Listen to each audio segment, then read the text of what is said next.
Hoy vamos a ver los propósitos que Dios tiene para su iglesia, y entre ellos pues está la disciplina y por qué Dios quiere que haya orden dentro de la iglesia. Y para eso vamos a estudiar Gálatas 6:1. Le voy a esperar a que abra su Biblia allí y vamos a leer. Dice así Gálatas 6:1: Hermanos, si alguno fuere sorprendido en alguna falta, vosotros que sois espirituales, restauradle con espíritu de mansedumbre, considerándote a ti mismo, no sea que tú también seas tentado. Los propósitos de Dios de que haya disciplina en la iglesia siempre llevan la intención de corregir y de restaurar a sus hijos cuando caemos. Nunca la disciplina en la iglesia fue diseñada por Dios para rechazarnos, para desahuciarnos o tirarnos allí otra vez a la perdición. No. Él murió en la cruz del Calvario para librarnos de la esclavitud del pecado. Cuando nacemos de nuevo, que pasamos a ser hijos de Dios, en ese momento Dios, como a hijos, nos disciplina, porque ¿qué padre es aquel al que su hijo no disciplina, padres? ¿Verdad? ¿Cuánto más Dios? Y Dios al que ama, disciplina. Entonces, vamos a ver 5 propósitos que Dios tiene para que haya orden en la iglesia, y veamos estos 5 propósitos de la disciplina en la iglesia. Propósito número uno es precisamente para restaurar. Siempre llevará la disciplina del Señor este anhelo de Dios de restaurar.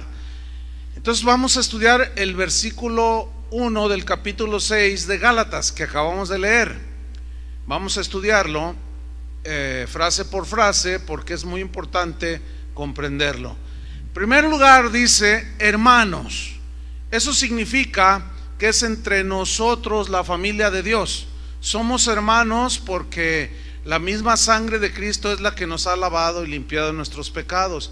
Tenemos un mismo Padre, tenemos un mismo Espíritu, y eso nos hace hermanos en la fe. La Biblia dice que ahora somos parte de la familia de Dios. Entonces, estas instrucciones son para los cristianos, para los hermanos. Solamente son aplicables a los hijos de Dios. Por eso dice hermanos. Y luego viene una frase, si alguno. Esa frase, si alguno, incluye a todos. ¿Por qué? Porque nadie está exento de cometer errores. ¿Están de acuerdo con eso? Es decir, todos de alguna manera cometemos errores, podemos pecar de hecho, de obra, de pensamiento o aún de omisión.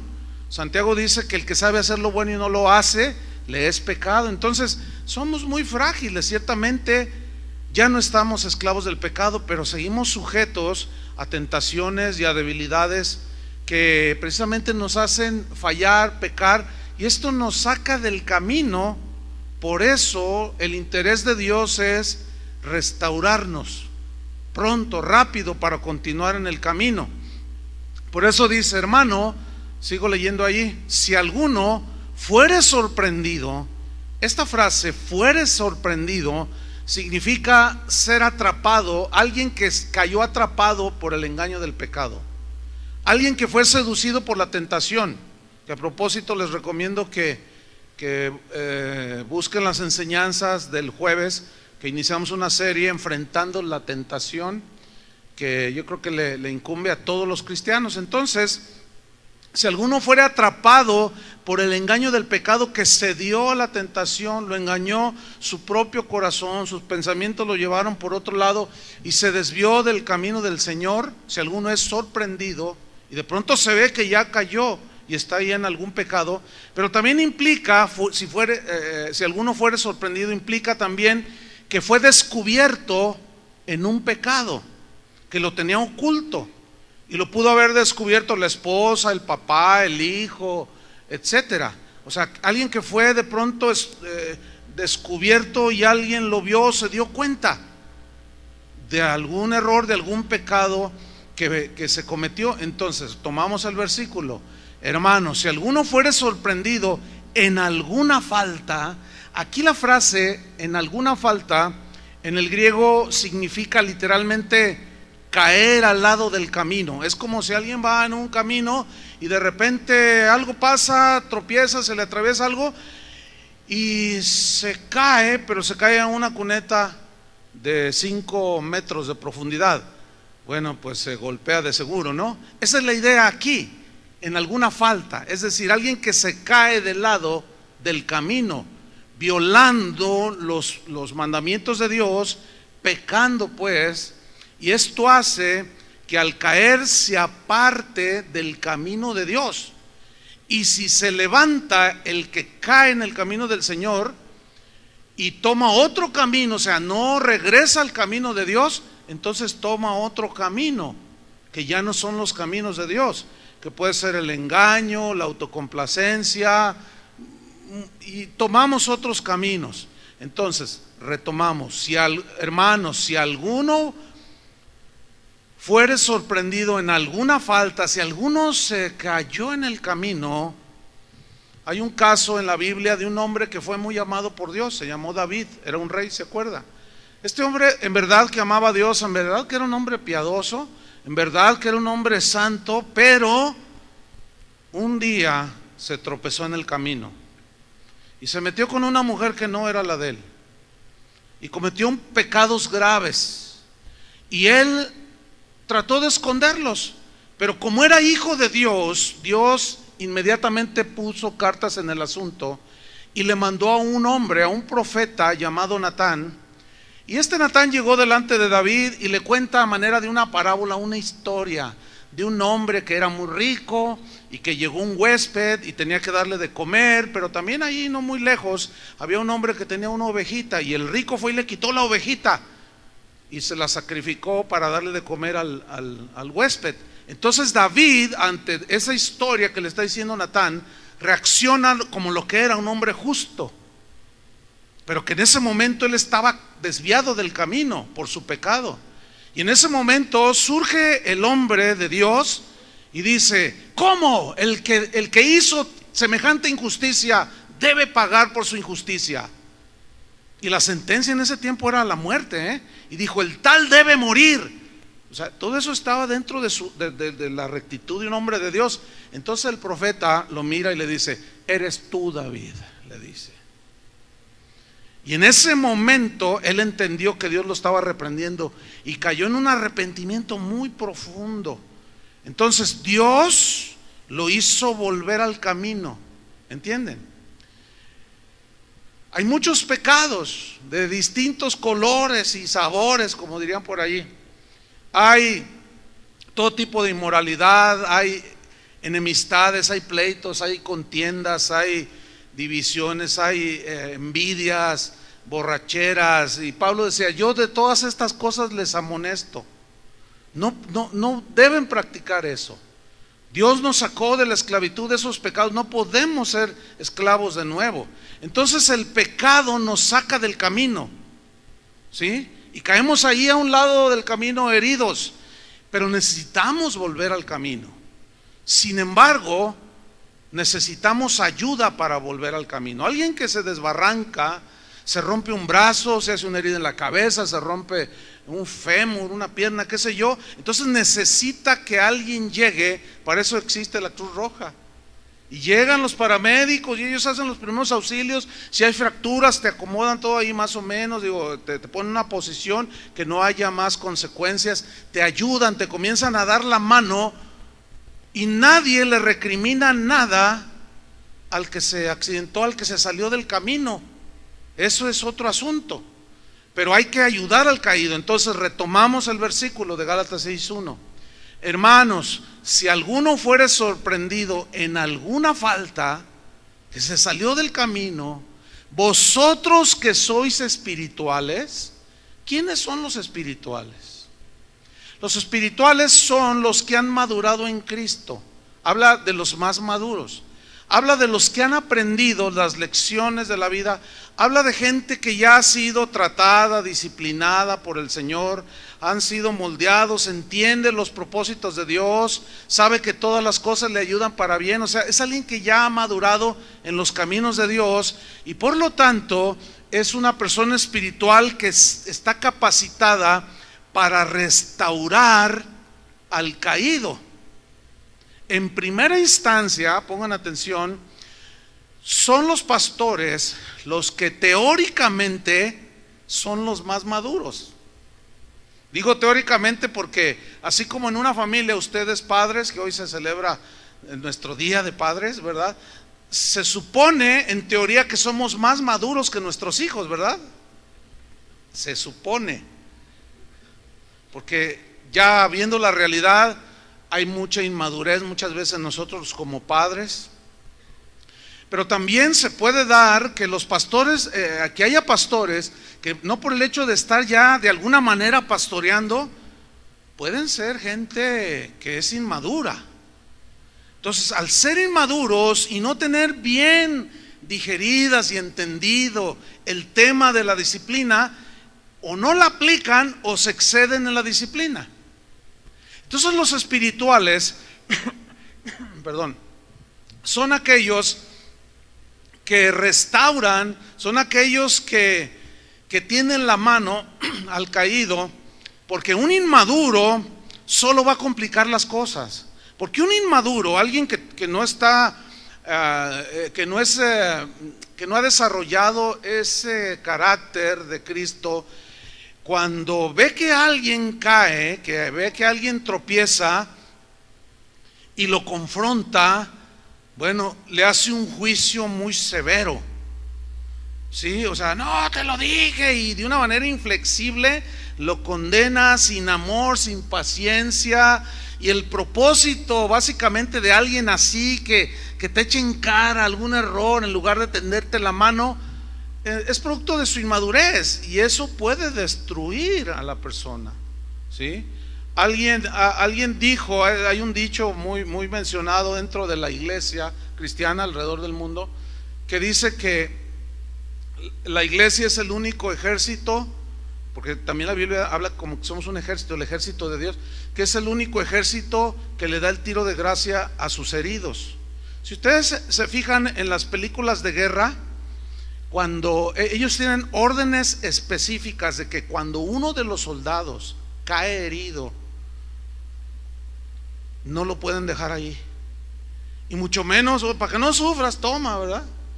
No, se regresan y no lo dejan allí. O sea, eso lo tienen bien metido. Hace un tiempo, unos meses, fui a los Estados Unidos y se me acercó un hombre que me manda correos, y él es soldado de los Marines de los Estados Unidos. Me dice, mire pastor, yo estoy en Afganistán, he estado en Irak, primero en Afganistán, en Irak. Entonces me dice, mire, yo aprecio mucho que en internet uno tenga acceso allí a lo que ustedes predican. Y estando yo en el ejército y en campaña, bueno, nosotros tenemos internet, parece, ahí lo tenemos, y yo estudio la palabra de Dios. Entonces yo le comparto a los soldados, me dice, y ya tengo un grupo de soldados, pastor, que han recibido a Cristo. Oh, mira qué interesante. Entonces él se vino, porque les dan descansos, ¿sí? Y estaba en los Estados Unidos, coincidió una conferencia y se presentó conmigo. Entonces traía unas medallas que él se ha ganado, 3 medallas en combate. Entonces me dijo, hermano, yo le quiero regalar estas medallas que yo gané. Y yo le dije, no, pero esas son tuyas. Dice, sí, pero es que espiritualmente me ha ayudado con sus enseñanzas a ganar las batallas. Entonces, bueno, yo las recibí y ahí las tengo, pero se me hizo muy significativo, porque yo dije, bueno, está dando algo de frutos, ¿sí? El hecho de compartir la palabra como es. Dice, yo recibo la exhortación porque hay cosas. Y mira que estaba de este tamaño, el soldado. Es latino él, pero estaba más alto que yo. Y mira, yo creo que fácil pesaba unos 120 kilos, así grandote. Y me miraba así, pastor, Y yo, sí, démela, está bien, hermano. O sea que sí imponía respeto el hombre. Pero él, a pesar de su rudeza y del trabajo que tiene soldado, dice: no, yo recibo con mansedumbre la palabra, porque me ha corregido, pastor. Y ahí estaba su esposa, y la esposa le hacía. Entonces, la disciplina, hermanos, lleva ese propósito de restaurar. Nunca es de desechar a nadie.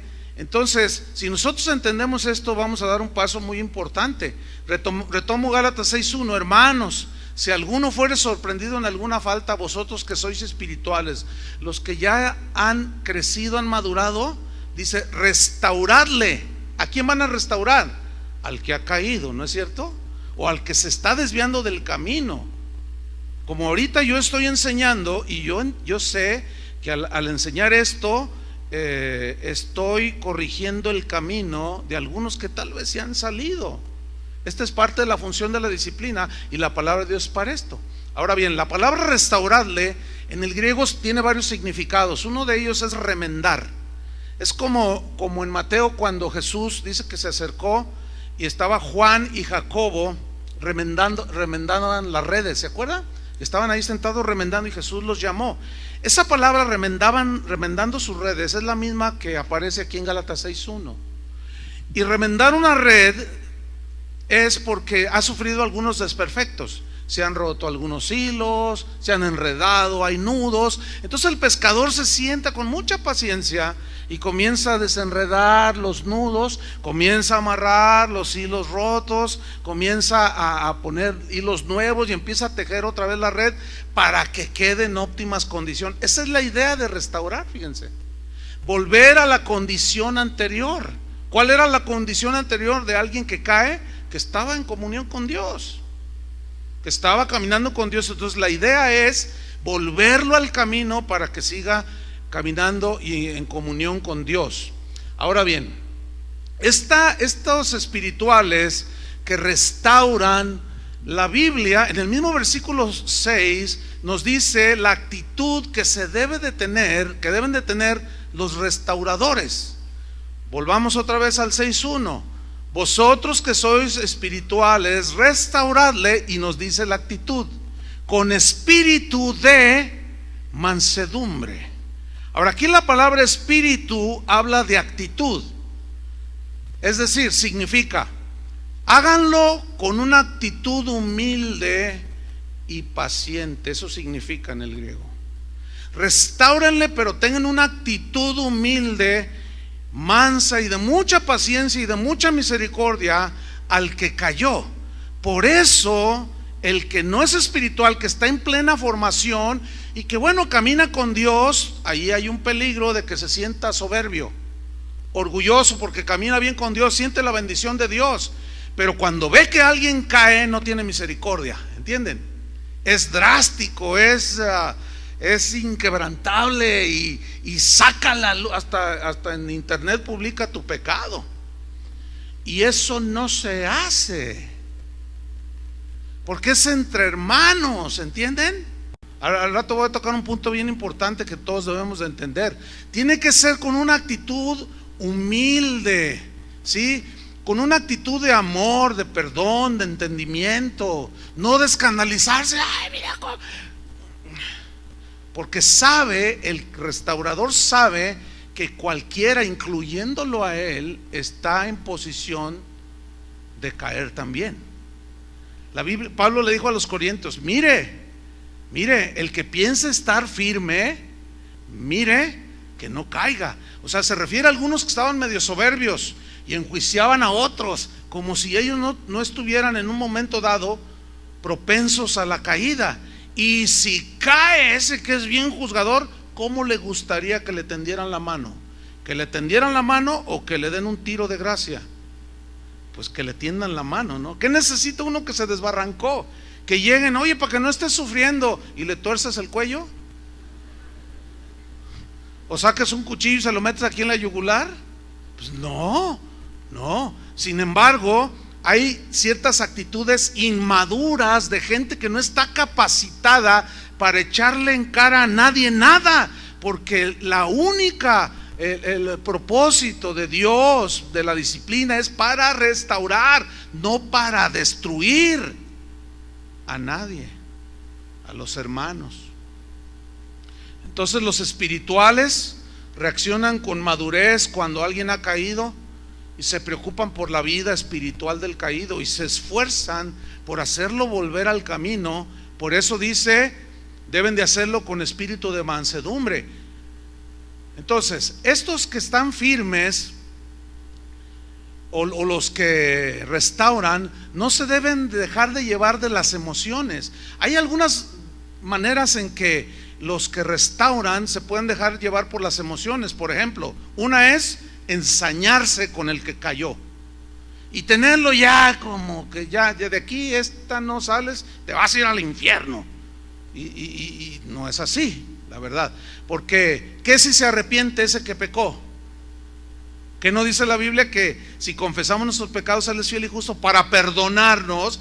Entonces, si ese que pecó se arrepiente y Dios lo perdona, y tú publicaste en internet el pecado de esa persona, ¿cómo le haces? Si ya todo el mundo se quedó con eso. Por eso esas cosas no se hacen, y menos públicamente. Eso es un signo de inmadurez total. El otro extremo, uno es ensañarse, pero el otro es tolerar, no hacer nada, taparle allí el pecado, ¿sí? Y no hacer nada, no. Por eso tiene que ser personas maduras que no se dejen llevar por las emociones. Miren, les voy a poner un ejemplo de llevarse por las emociones. Ahí está el papá, ahí está la familia. Entonces el muchacho comete un delito, se pelea ya y por la espalda le entierra una navaja a un vecino, una pandillita ahí en el barrio. Entonces la policía va a ir de oficio buscando al agresor, ¿cierto?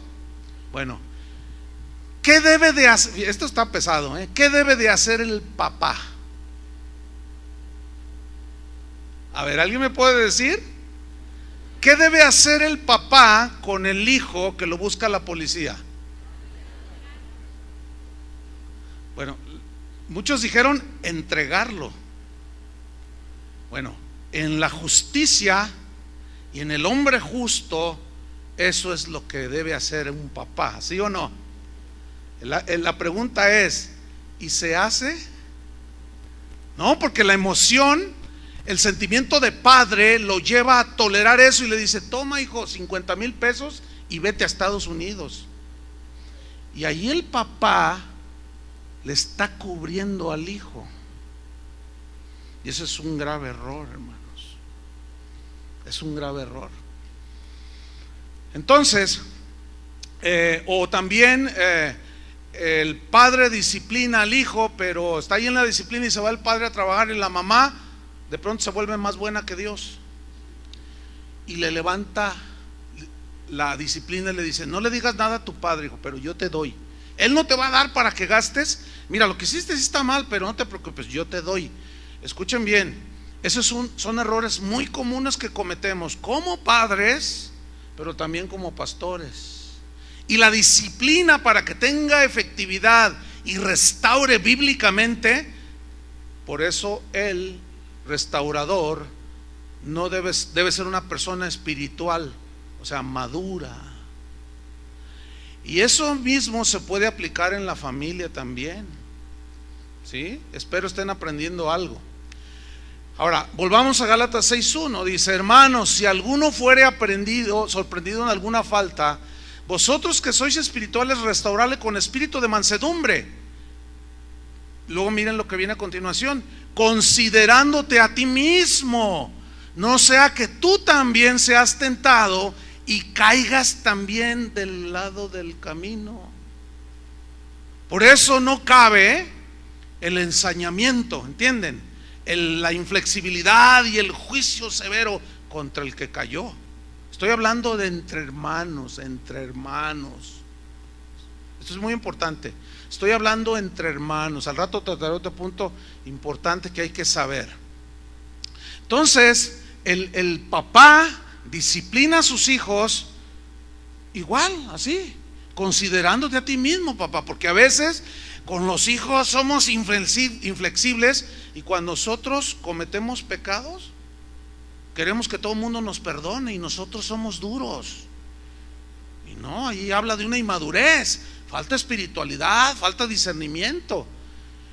Entonces hay que considerarse a sí mismo, porque el que cae en un juicio severo está en la posibilidad más adelante, nadie lo sabe, de poder caer en eso mismo o peor. Y eso es a lo que se refirió Jesús cuando dijo: porque con el juicio con que juzgáis seréis juzgados, y con la medida con que medís serás medido. Ahí sí cabe ese versículo. ¿Se acuerdan de la historia que Jesús contó, la parábola del hijo pródigo? Era un hombre que tenía 2 hijos, y uno de ellos un día le exigió su herencia, la tomó y se fue. Dice la Biblia, Jesús narrando la parábola, que el joven se gastó el dinero viviendo perdidamente, y anduvo con rameras, con prostitutas, andaba con los amigotes, se fue a Las Vegas, se apostaba que si el Canelo ganaba o perdía, qué sé yo, pero se gastó todo el dinero, dice la Biblia, viviendo perdidamente. Llegó al grado que se quedó sin nada y entró en una condición espantosa, al grado de que terminó cuidando cerdos.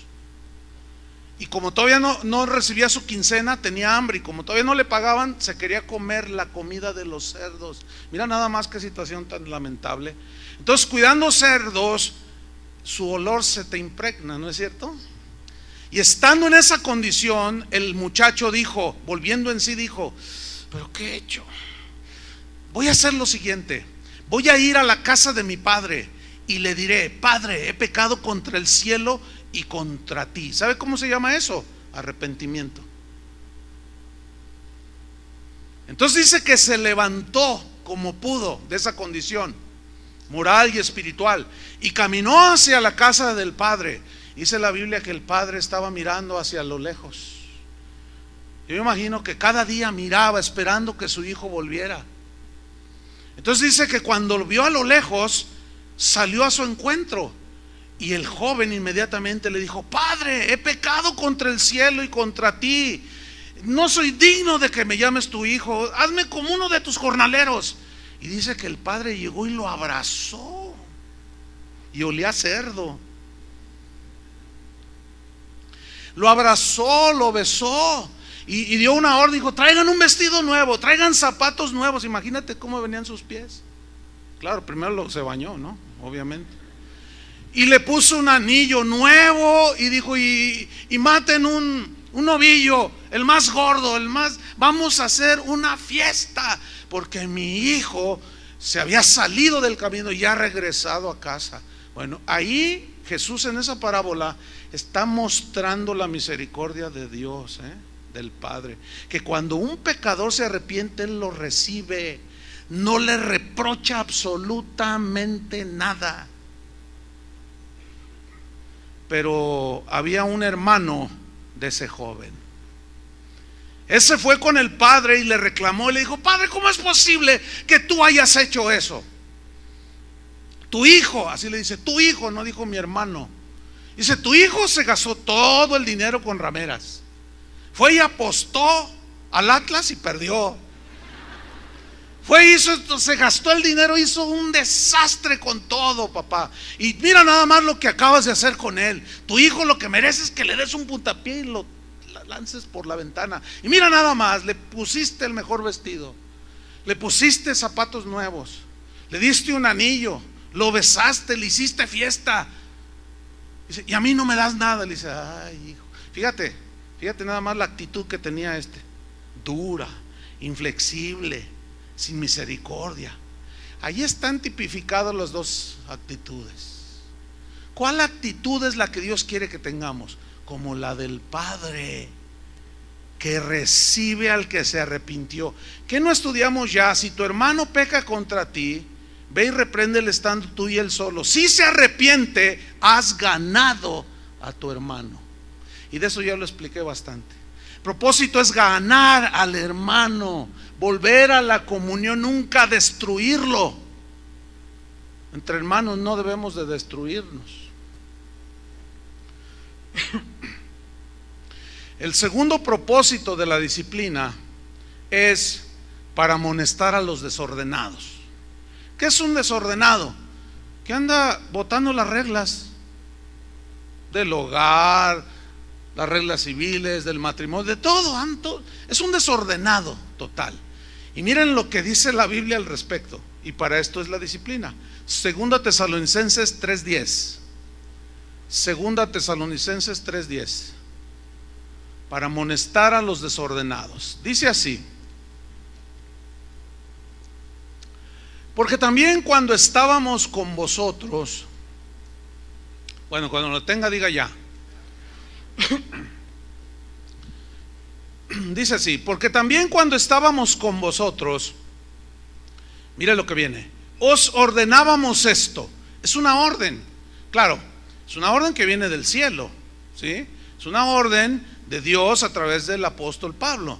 Dice, os ordenábamos esto. ¿Qué ordenó? Si alguno no quiere trabajar, tampoco coma. Eso es andar en desorden.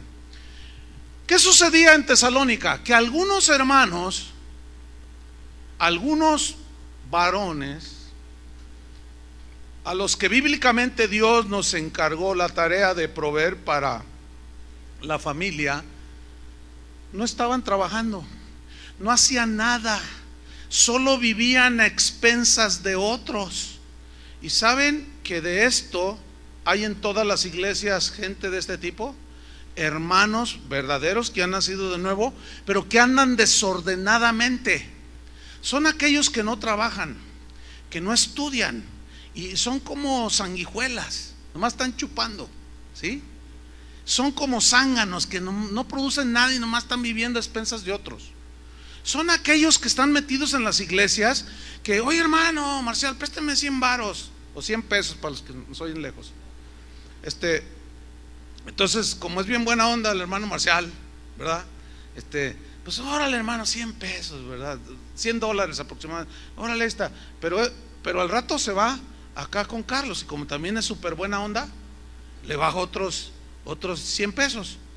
Y luego se va con los de atrás y como también son mucho más buena onda que los de acá, no, pues a aquellos les baja 200. Y así se la pasa cada domingo. Y se va, pero si bien bendecido. Se va con $200 en la bolsa, porque a todos los bolseó, ¿sí? Y la señora, la esposa, está allí toda avergonzada, así, toda penada, así, porque no trabaja, ¿sí?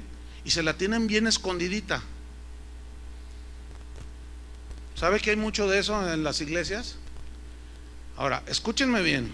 En la familia, ahí va, si cualquiera de sus hijos no quiere ni estudiar ni trabajar, señora, señor, hermanos, para que se oiga más espiritual, hermanos, no le den de comer, no le compren ropa, no le den para gastar. No me vean feo a mí, por el amor de Dios. Si tienen algo que reclamar, reclámenle a Dios, vean lo feo a Él, porque Él es el que ordenó que esto se escribiera. Por eso muchos tienen unas broncotas en su familia con sus hijos, porque les toleran todo, ya están con sus dedos bien ejercitados, ¿no? De los jueguitos. Eso sí los tiene bien delgaditos, porque eso sí los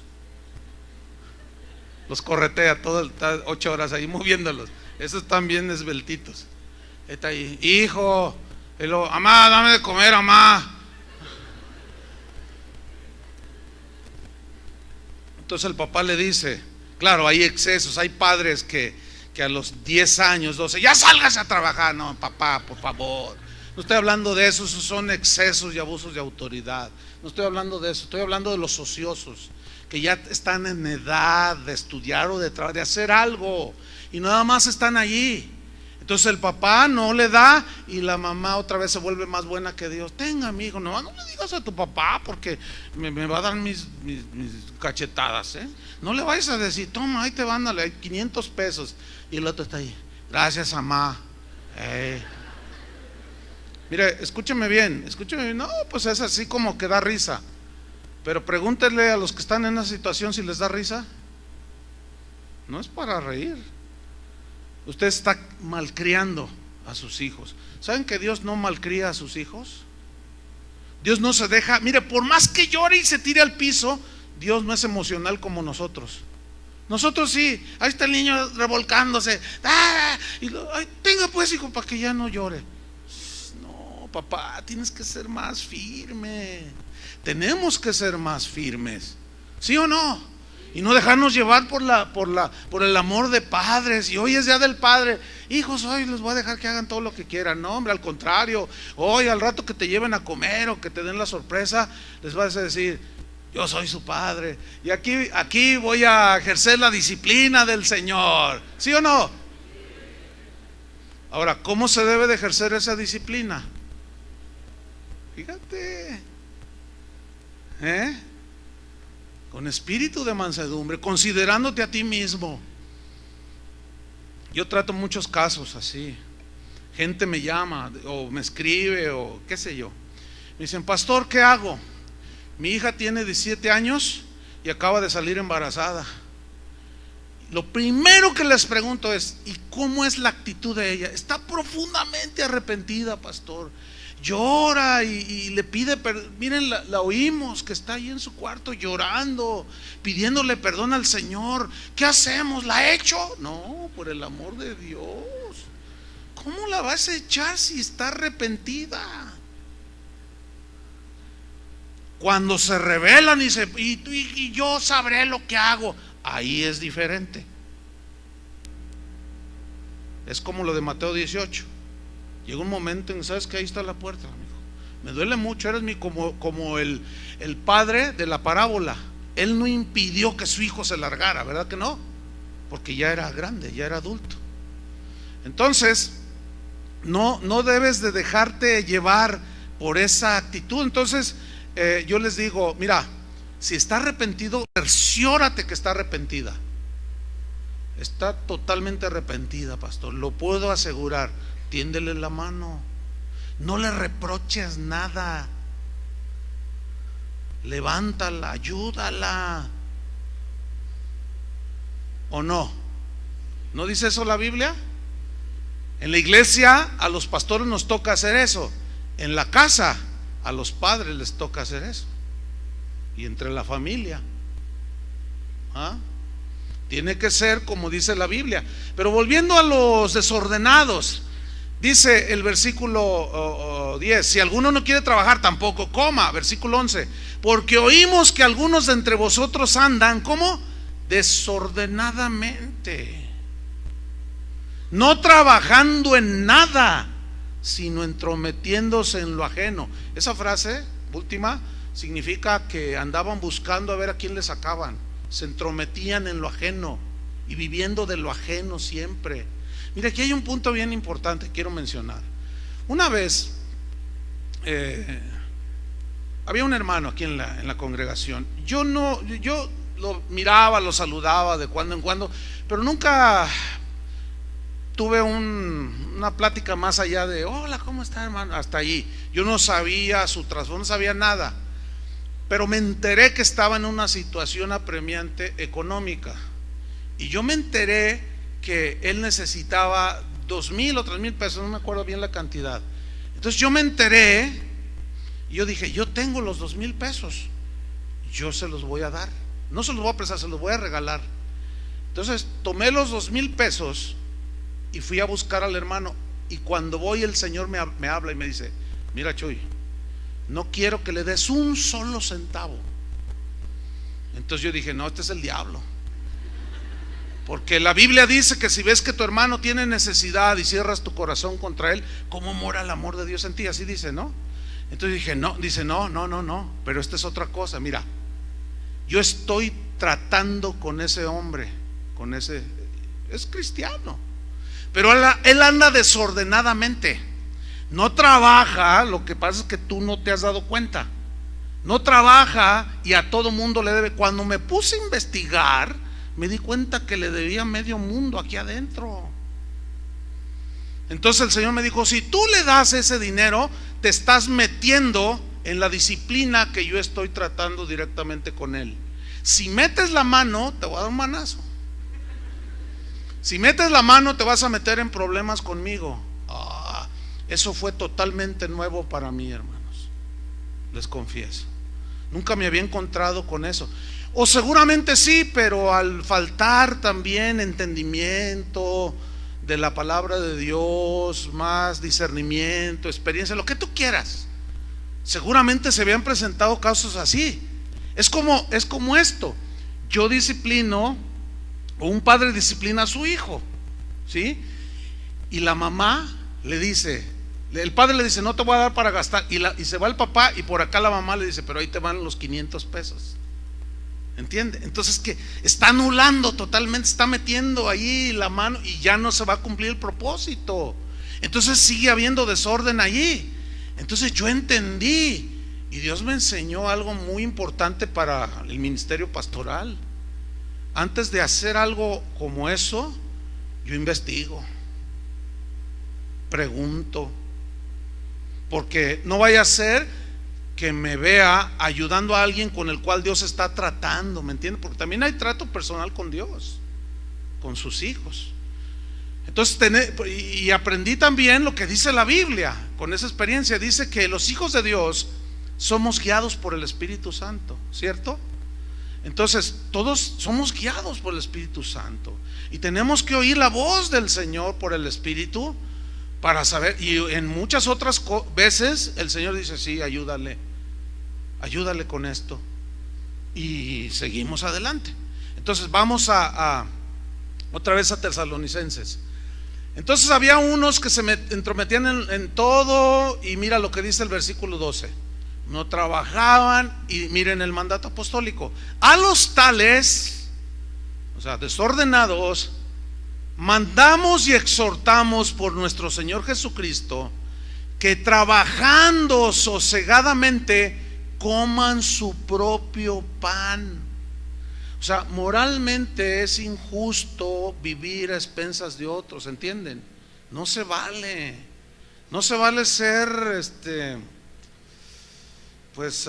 aprovechado, ventajoso.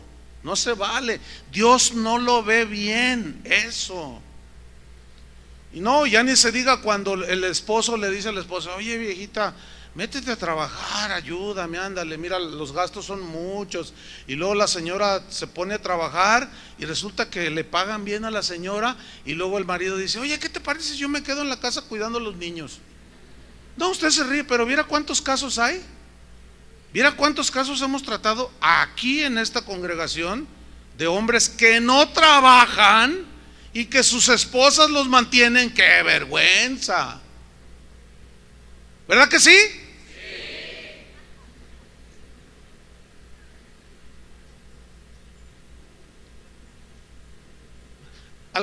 Algunas están así, pero habían de ver las caras de algunos. Yo no sé qué querrán decir con la cara que pusieron algunos. Otros están nerviosos y están acomodando la corbata. Bueno, andan desordenadamente. Pero andar desordenadamente puede ser también metiendo discordia, metiendo chismes, ¿sí? Hablando de más, siendo indiscretos, imprudentes, ¿sí? Habla también de las viudas que andan de casa en casa nomás chismeando, y eran cristianas. Y esa instrucción se la dice Pablo a Timoteo. Dice: mételas en orden, Timoteo, a esas señoras. Son hijas de Dios, sí, pero como ya no tienen marido a quien someterse, andan ahí de verduleras, andan ahí de chismosas. Y no, mételas en orden, Timoteo. En la casa de Dios debe de haber orden. Eso es lo que enseña la Biblia. Pero mira lo que dice el versículo 13: y vosotros, hermanos, no os canséis de hacer el bien. Mira qué interesante cómo Pablo pone el equilibrio. Por un lado dice, no les den de comer a los que no quieren trabajar ni hacer nada. Y por otro dice, pero sean sabios, no se cansen de hacer el bien. O sea, sigan haciendo el bien, pero por favor tengan cuidado con los desordenados. A esos no les den un peso. Y bueno, yo quiero aprovechar la enseñanza para decirles que efectivamente hay gente desordenada de ese tipo aquí en Casa de Oración, que se ponen allá afuera o a la salida o se mezclan ahí, siempre están pidiendo dinero. No les den un peso. Es que no hay trabajo, hermano. ¿Y cuánto tiempo tiene buscando trabajo? Como 20 años y no lo hallo, hermano. ¿Usted cree eso? Son desordenados. Pero por otro lado, no nos cansemos de hacer el bien. Ahora, fíjate lo que dice el versículo 14. Esto es bien importante. Si alguno no obedece a lo que decimos, o sea, los desordenados, si no obedecen a lo que decimos por medio de esta carta, a ese desordenado, ¿qué dice? Señaladlo. Que es exactamente lo que yo acabo de hacer ahorita. Cuando dije, están entre nosotros, no les den un centavo. Los estoy señalando. ¿Sí o no? Dice, a ese señaladlo y no os juntéis con él. Aquí yo fui un poco benévolo, porque no he dicho nombres, porque no los veo. Pero ahí andan.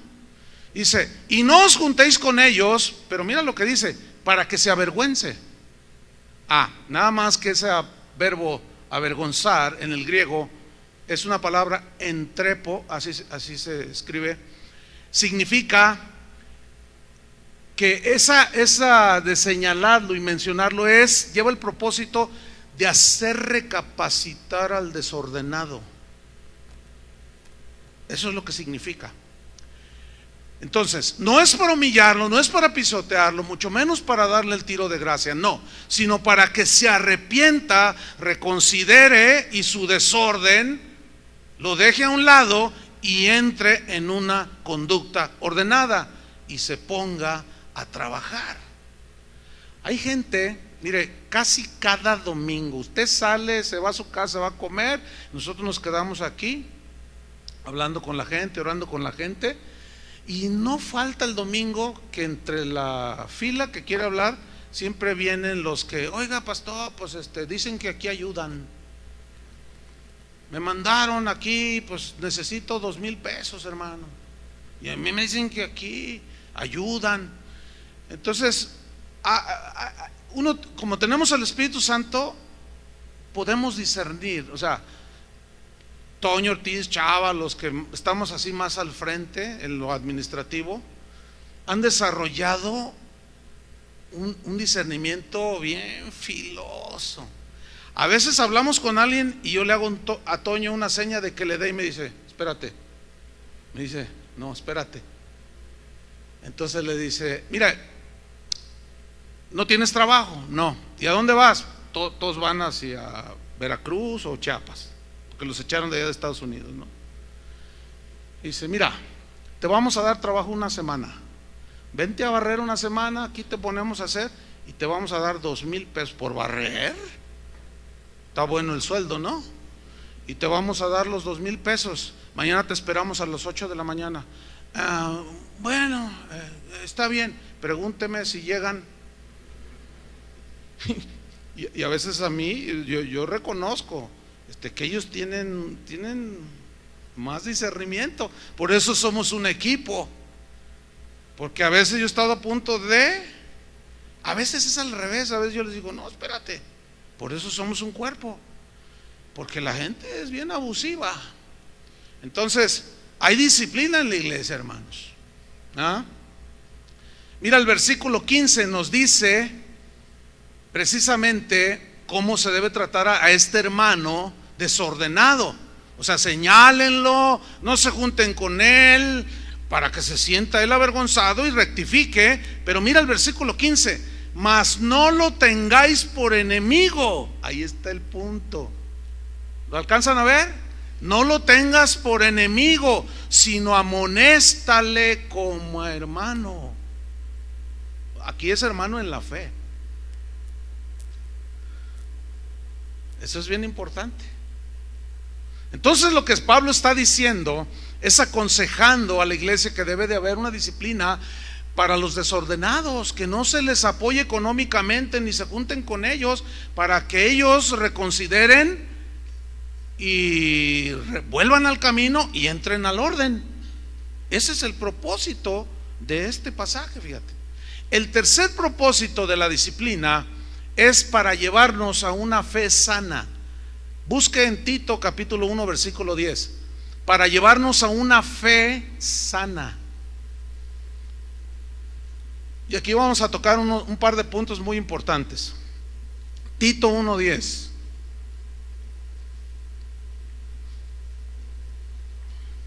Dice así: porque hay aún muchos contumaces, significa rebeldes, habladores de vanidades, mira, y engañadores. Aquí se refiere claramente a los falsos maestros, a los falsos apóstoles. Algunos son herejes, no son hijos de Dios, pero están entre el rebaño. Y mira lo que dice, versículo 11: a los cuales, a esos rebeldes, habladores, engañadores, a los cuales es preciso tapar la boca. Miren lo que hacen estos, que trastornan casas enteras, enseñando por ganancia deshonesta, o sea, para sacarle el dinero a la gente, cosas que no convienen, lo que no conviene. Y uno de ellos, su propio profeta, dijo: los cretenses siempre mentirosos. Uy, ese es el rasgo de los falsos maestros. Malas bestias, o sea que son indomables. Se refiere a una bestia indomable, rebelde, así contumaz, eso significa. Dice, glotones ociosos, o sea, come y no trabaja nada, y están como el zángano. Aparte de eso, enseñan herejías y cosas torcidas. Entonces, esta instrucción apostólica a Tito, que era un pastor, le está enseñando que a los falsos maestros, pongan mucha atención, hay que rechazarlos tajantemente. ¿Por qué? Porque engañan a los hijos de Dios con falsas doctrinas. Y la instrucción apostólica es diferente, el trato contra los falsos maestros, que con los hermanos. A los hermanos hay que tenderles la mano, restaurarlos, ser paciente, pero con los falsos maestros, con esos no hay que tener contemplaciones, porque ellos se meten al rebaño y dañan las ovejas, se comen las ovejas, y a ellos hay que tratarlos de diferente manera. ¿Cómo? Les voy a dar un ejemplo. Vamos a ver 1 Timoteo 1:19.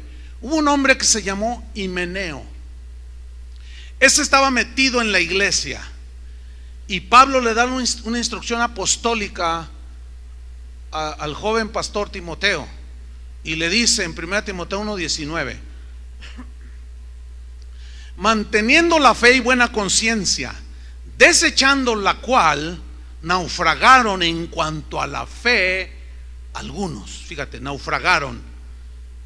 ¿Qué es naufragar? Ahí en medio del mar, se perdieron en la inmensidad del mar, se salieron del camino. Aquí naufragaron en cuanto a la fe significa perderse de las verdades del evangelio. Y luego da nombres, versículo 20, de los cuales son Himeneo y Alejandro, a quienes entregué a Satanás para que aprendan a no blasfemar. ¿En qué consistía su blasfemia? En que se metieron entre los discípulos, eran falsos maestros, y enseñaron herejías, fábulas, mitos, tonterías, y trastornaban las familias de la iglesia. Y en 2 Timoteo vuelve a mencionarlo Pablo a este tal Himeneo, 2 Timoteo 2:16, y ahí dice más claramente en qué consistía la actitud, porque Pablo tenía esa actitud hacia Himeneo, que lo entregó a Satanás, o sea, lo sacó de la iglesia. Eso significa.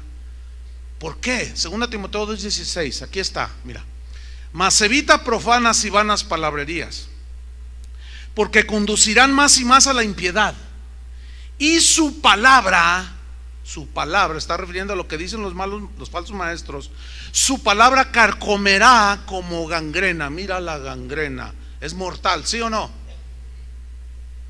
Su palabra es como gangrena, sus enseñanzas son como gangrena, que pudren. Dice, de los cuales son, y aquí aparece otra vez este hombre, Himeneo y Fileto. Aquí se ve que ese tal Himeneo tenía influencia sobre algunos, arrastró a Alejandro, arrastró a Fileto y trastornó varias familias de allí de la iglesia donde Timoteo pastoreaba.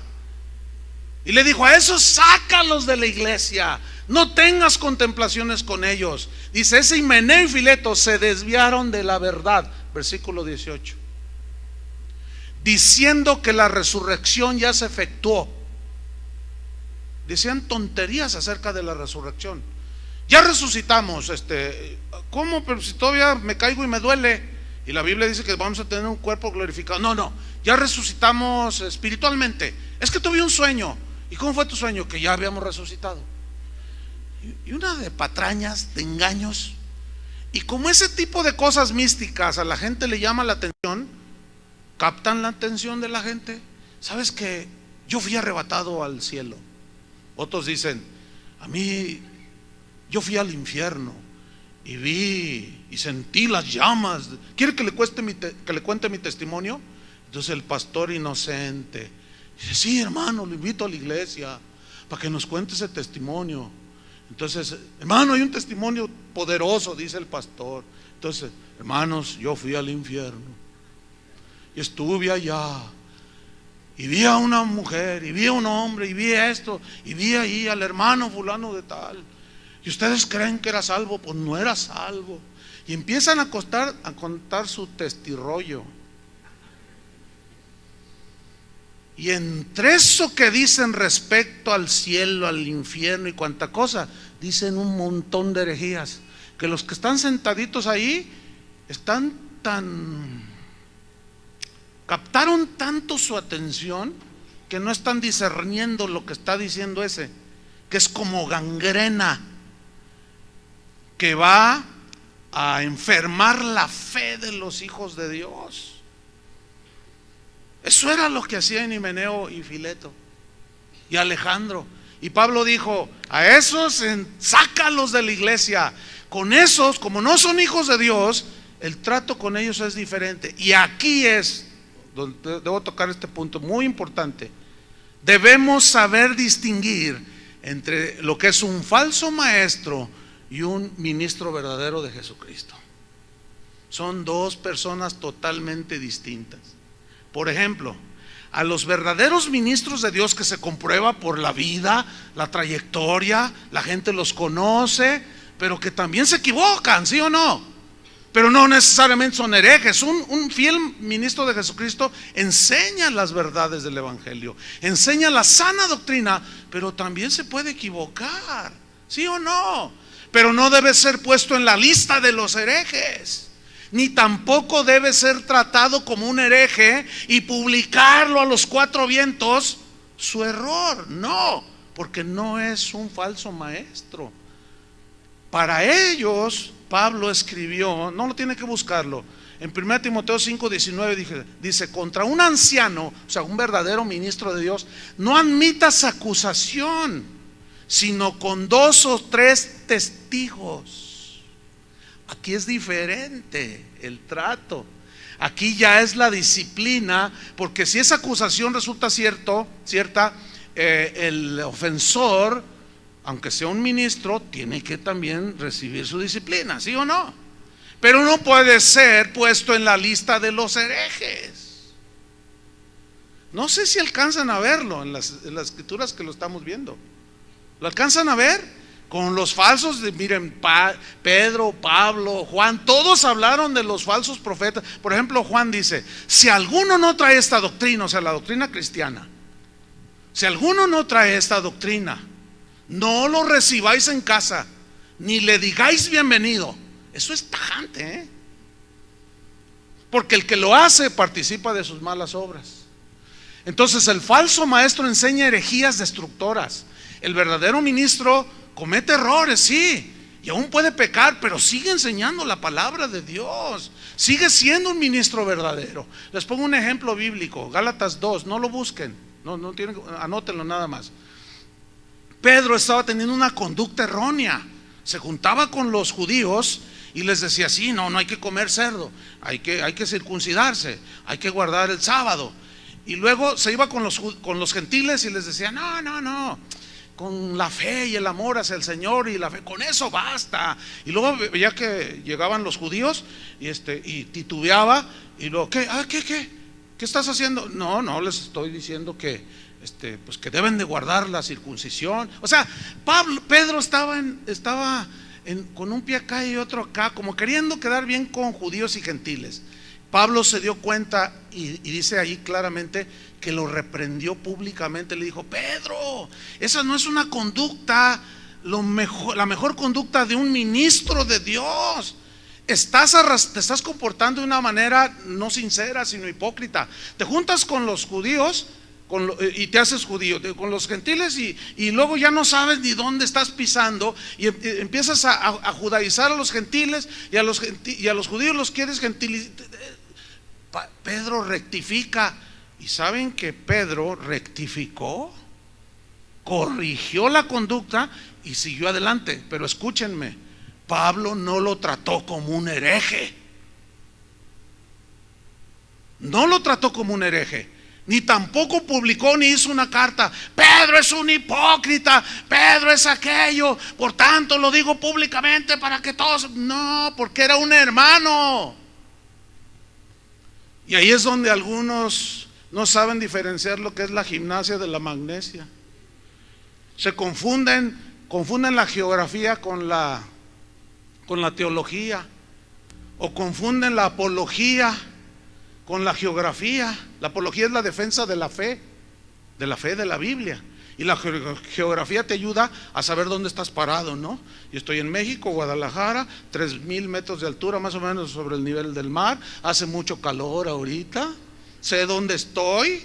Pero algunos, al no estar bien ubicados o no tener la madurez, son unos inmaduros, no están capacitados para andar emitiendo juicios hacia nadie, y menos con una actitud como el hermano del hijo pródigo.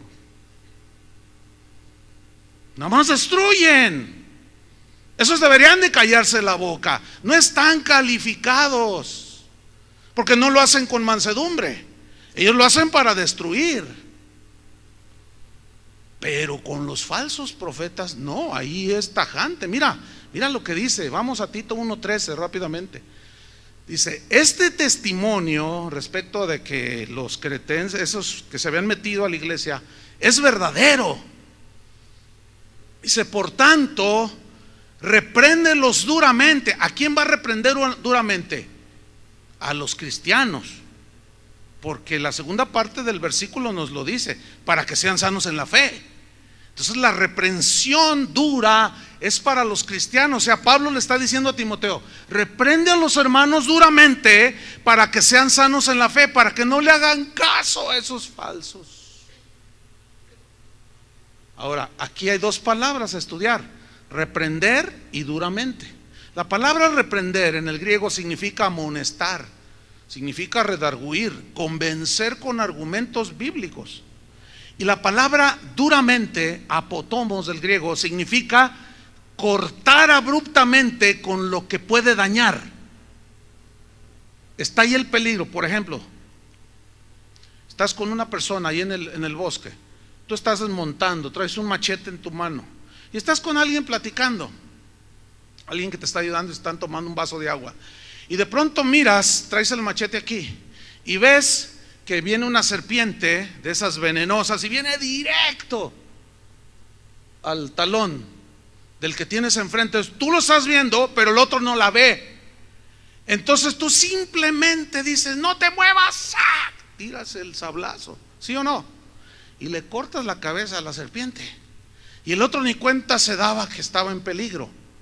Escuchen bien, este verbo, repréndelos duramente, lleva un propósito: para que sean sanos en la fe. ¿Qué significa que sean sanos en la fe? Para que tengan una fe basada en el Evangelio y no en las doctrinas de hombres, y menos en las herejías. Escuchen bien, esta es la explicación que debe entender todo cristiano, porque a veces no entienden, y esto es lo que a este punto yo también quería mencionarlo. Porque ustedes dirán: ay, pero a veces el pastor dice cosas bien tajantes.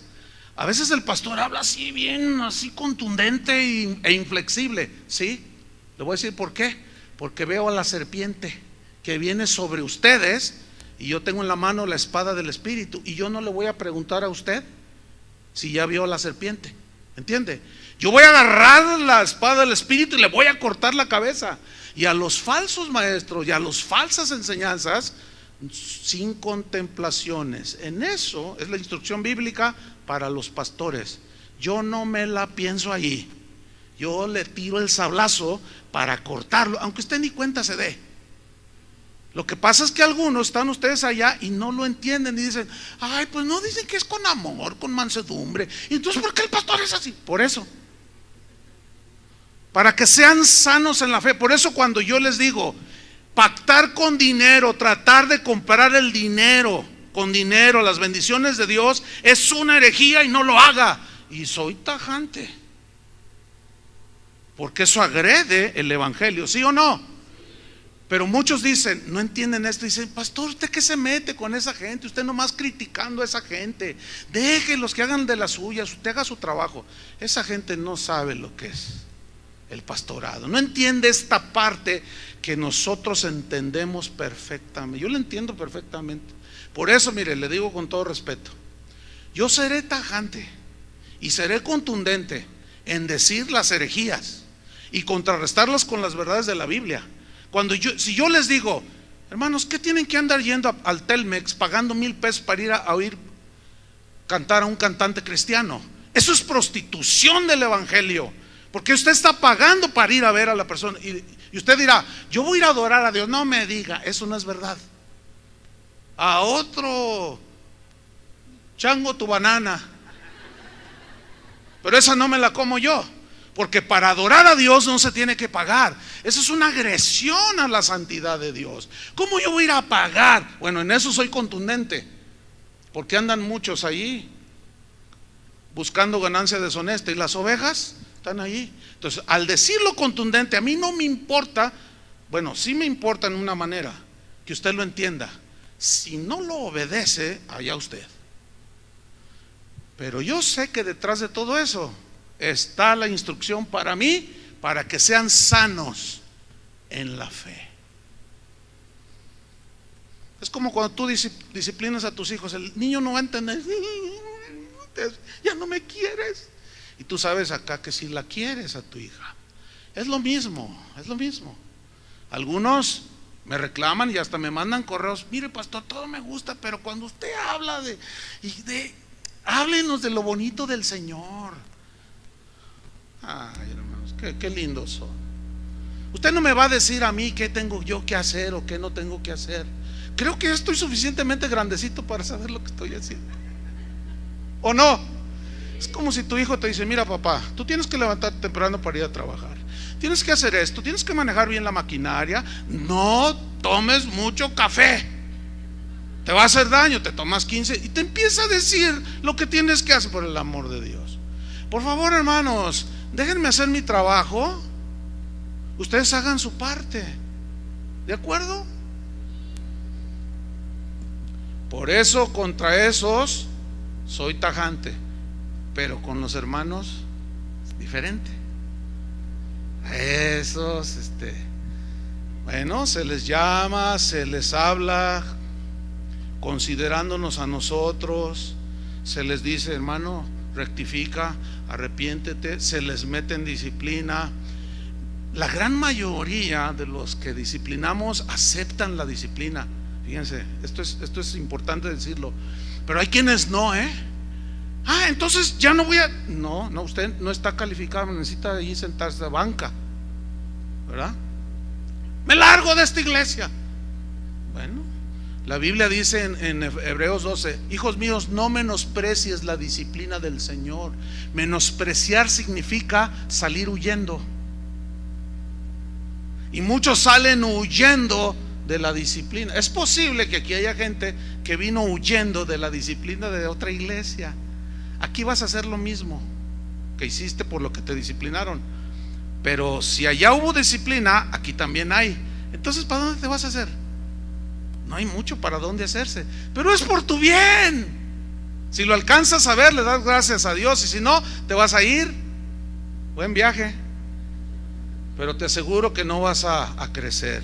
Y rapidísimo, cuarto, penúltimo y último propósito de la disciplina es para producir santidad en los hijos de Dios. Ese es el cuarto propósito.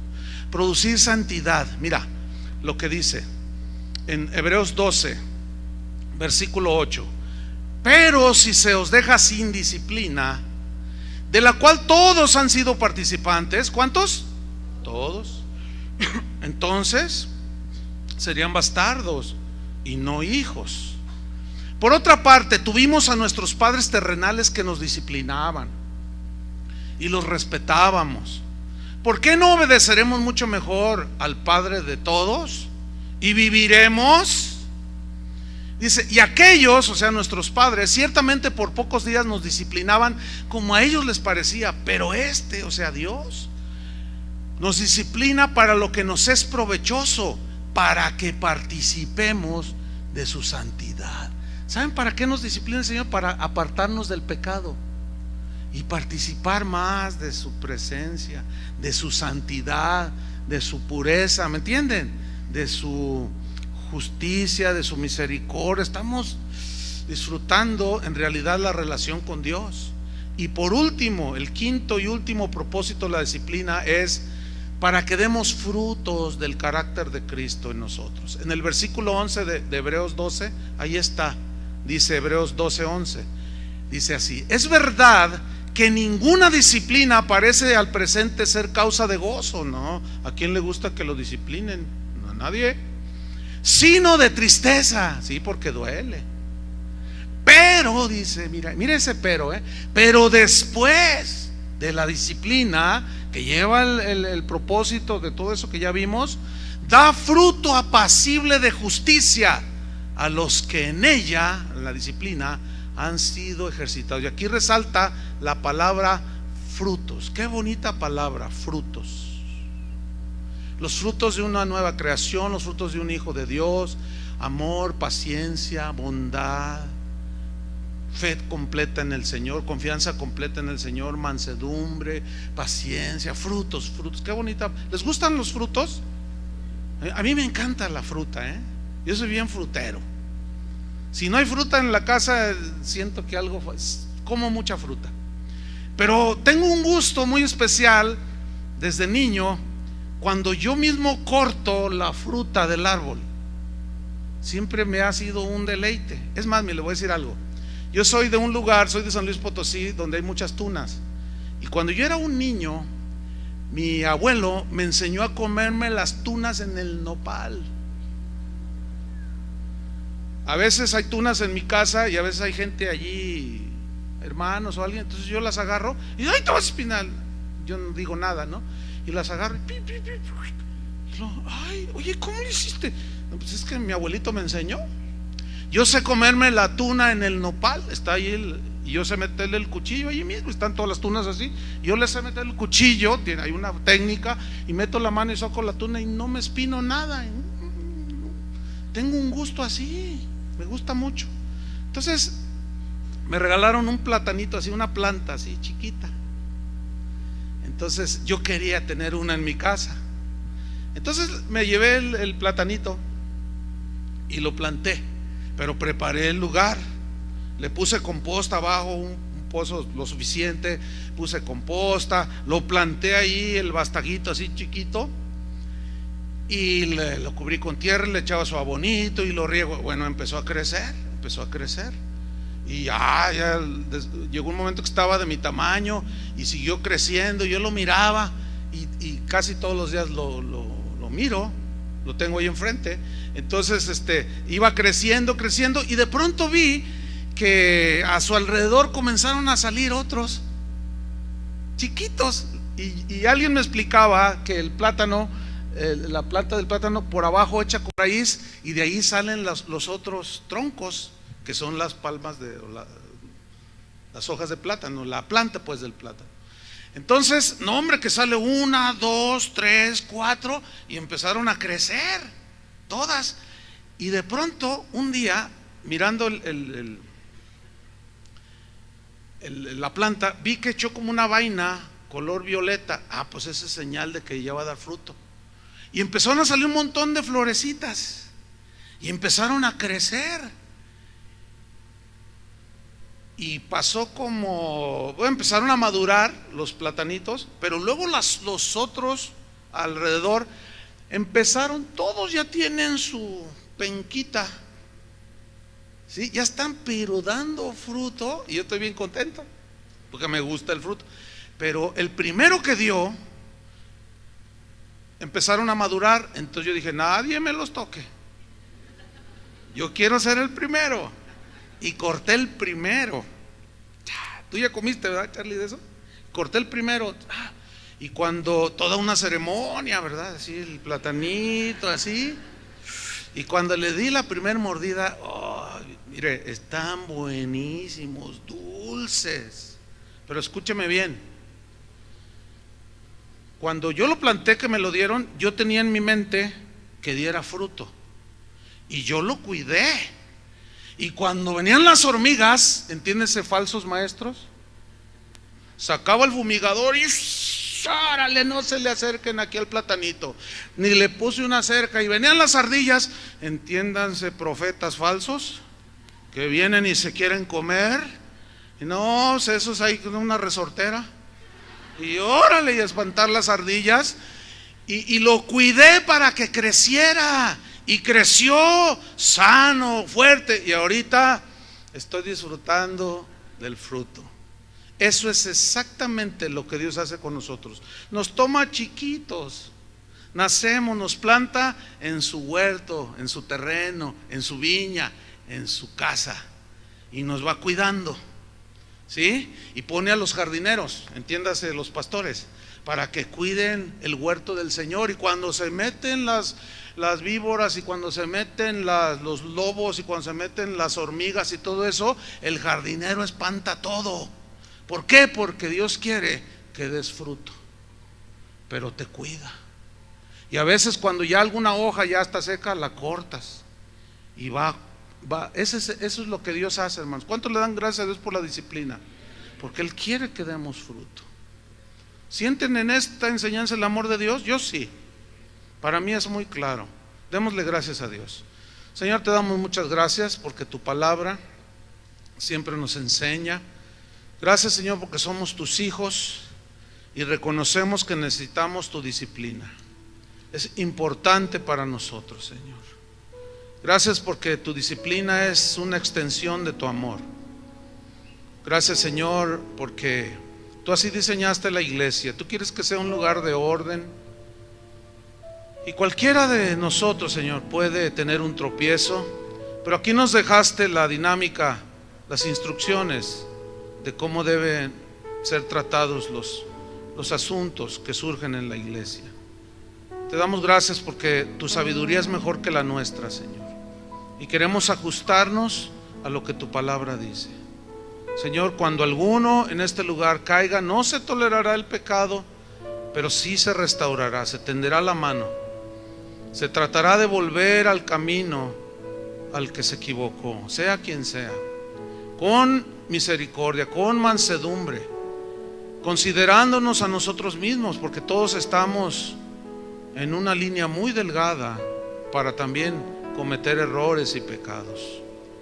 Gracias, Señor, porque tú nos estás llevando hacia esa madurez, ese crecimiento, para al final de todo dar fruto. Por eso es que si andamos en desorden, hay disciplina. Si andamos en cosas que no son de ti, hay disciplina, para que participemos de tu santidad y para dar frutos que glorifiquen tu nombre. En el nombre de Jesús, gracias, Señor. Amén. Que Dios los bendiga a todos, hermanos.